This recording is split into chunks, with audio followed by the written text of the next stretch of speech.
चला तर आज मी तुमच्यासोबत अंडा मसाल्याची रेसिपी शेअर केलेली आहे। सगळ्यात अगोदर आपल्याला इथे अंडी घ्यायची आहेत बॉईल केलेली। तर या ठिकाणी मी अंडी घेतलेली आहेत, त्यासोबत मी इथे बटाटा सुद्धा घेतलेला आहे। बटाटा तुम्हाला हवा असेल तर तुम्ही घेऊ शकता किंवा स्किप केला तरीही चालेल।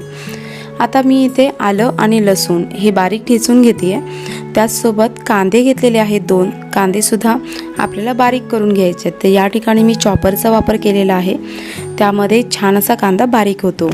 तर या ठिकाणी कांदा सुद्धा बारीक करून घेतलेला आहे। आता आपण कढईमध्ये तेल गरम करून घेऊया। तेल गरम झालं की यामध्ये राई, जिरं, कढीपत्ता घालायचा, त्यासोबत बारीक चिरलेला कांदा घालून घ्यायचा। कांदा थोडासा सॉफ्ट झाला की यामध्ये आता आलं लसूण जे आपण बारीक करून घेतलेलं होतं हे घालून घ्यायची। त्याचसोबत आपण यामध्ये टोमॅटो सुद्धा घालून घेऊया। कांदा टोमॅटो छान असा एकजीव झाला पाहिजे किंवा व्यवस्थित सॉफ्ट झाला पाहिजे, शिजला पाहिजे। त्याच्यानंतरच आपण यामध्ये मसाले घालून घेऊया। तर यामध्ये हळद, लाल तिखट, मी इथे कांदा लसूण मसाला वापरलेला आहे, त्यासोबत गरम मसाला पावडर घालून घ्यायची।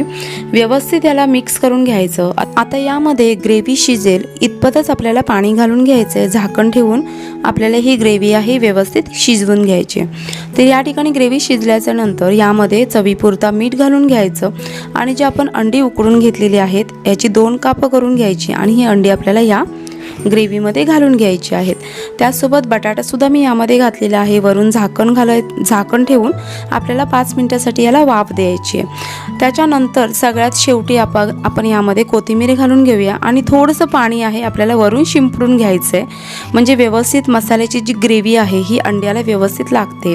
तर या ठिकाणी बघा मी पाणी थोडंसं स्प्रेड केलं आहे। आता वरती झाकण ठेवून आपल्याला ही अंडी पुन्हा वाफ देऊन शिजवून घ्यायची। तर इथे आपला हा अंडा मसाला तयार